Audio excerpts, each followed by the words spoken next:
The sun was rising over the protagonist's estate. The prince was lying in bed with his hands behind his head. He looked thoughtful and could not sleep at night due to nerves. The guy opened the window, noticing that it was already morning. He looked outside and declared that he would be entering the academy today. In the yard, Ash saw James training with a dagger. The bodyguard was practicing combat techniques and was naked to the waist. The protagonist lay down on the windowsill and thought about whether it would be better if he mastered James's dagger technique, but immediately rejected the idea. He confidently looked ahead and decided that the people watching them would not just leave it like that. When his mother died, Ash swore that he would not learn martial arts until he entered the academy. Suddenly, Nano addressed him, distracting him from his thoughts. While the prince was watching the bodyguard, the mechanism offered him to scan James's movements. The protagonist could not help but be surprised. Ash clarified whether Nano could scan other people's movements, and he confirmed it. The guy thought about the possibility of the mechanism copying James's bodyguard's training and transferring it all to his head.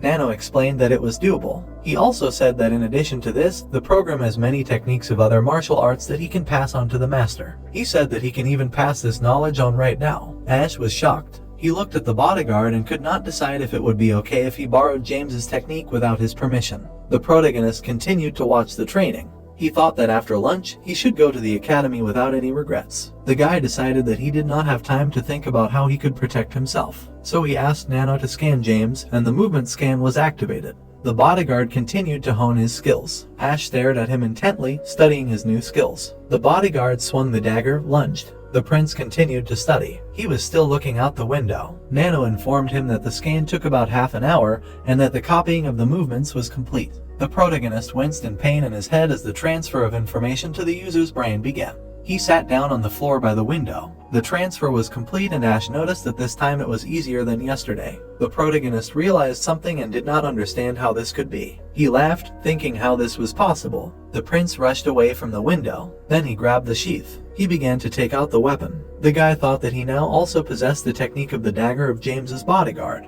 The protagonist looked at the open window and remembered that he had to be careful so that James did not notice. So he closed the shutters. Then Ash got into a fighting stance and relaxed. He opened his eyes abruptly. The ground crumbled. The prince made quick movements with the dagger in his hand. He stopped in the lunge and was amazed, because he managed to do almost the same as James's bodyguard after 20 years of training. Ash looked at his hand, trying to believe that the scan allowed him to completely ignore such aspects as daily training, holding a pose and honing movements. The boy didn't understand everything, so Nano explained that when the motion scanning was activated, muscle contraction analysis was also performed. He also asked the master for permission to transfer information to the muscles. The protagonist didn't know that this also needed to be done. He felt a sharp pain in his head. The mechanism didn't have time to warn him what would happen if he didn't accept the conditions. Ash dropped the dagger and fell to his knees, screaming in pain. His whole body was suddenly twisted with pain, so he asked Nano what was happening to him. The protagonist, trembling, tried to get up from the floor. The mechanism answered that with the help of long-term training, the body builds up certain muscles necessary for specific movements, but the master's body is not developed enough for this. That's why Ash's muscles were damaged. The prince knew that he was doing something like a transfer, but was indignant that Nano was explaining everything in such a complex language. The boy finally sat back down on the bed with difficulty. The mechanism reported the implementation of a simplification of the language to match the user's level. Ash felt humiliated after these words. He grabbed his heart with a shaking hand. Nano announced the end of the simplification and said that the master had not trained for as long as James, and even if his brain had mastered the information, his body could not adjust. He added that Ash's muscles needed stimulation, so the movements would become habitual for the body, and only after the information was transferred would he be able to fully use these movements. The guy, sitting and looking at the closed windows, admitted that it was much easier than before, but it was still difficult for him to understand. Nano suggested lowering the language value to the lowest level. Ash irritably repeated that he almost understood everything. The protagonist was breathing heavily and his face was covered in sweat.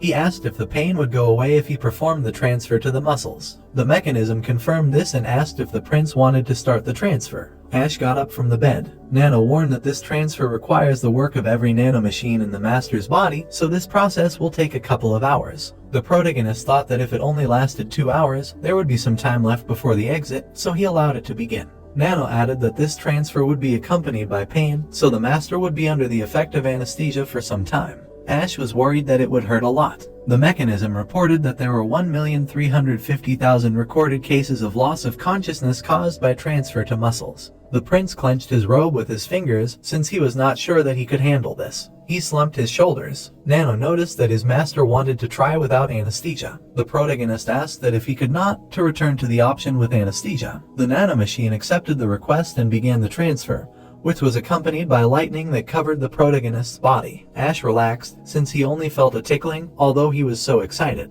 Then suddenly he felt unbearable pain. The prince clenched his teeth and screamed. Nano announced the introduction of anesthesia. The protagonist sighed in relief. After that he fell on the bed. James was cooking in the kitchen at that time. He tried the dish and liked it. The man thought he was on par with the nearby masters. He continued chopping vegetables, wondering if he should cook something special today. The bodyguard decided to stick with cooking the usual dishes that the prince liked. He remembered nostalgically that it had been 5 years since he learned to cook for Ash. In the past, James wasn't even a good cook. Before her death, the protagonist's mother asked the bodyguard to look after her son. James returned to cooking. He noticed that it had been 5 years since Lady Nora died from poisoned food. Today, Prince Ash was going to enter the academy, so the bodyguard mentally asked Nora to grant her son her protection from the sky so that he could survive and enjoy food again. James heard the protagonist scream. The bodyguard dropped his cleaver. He burst into the prince's room and asked if he was okay. The prince was lying on the bed. James didn't understand what was wrong with him.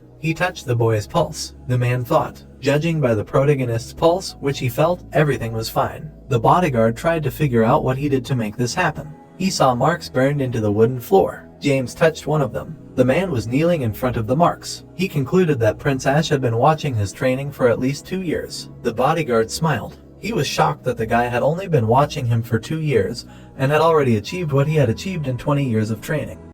So, friends, this chapter comes to an end. What will happen next? We'll uncover it in the next chapter. Don't forget to rate this chapter out of 10 in the comments. We'll see you in the next video. Until then, take care and goodbye. Don't forget to like the video and subscribe to the channel.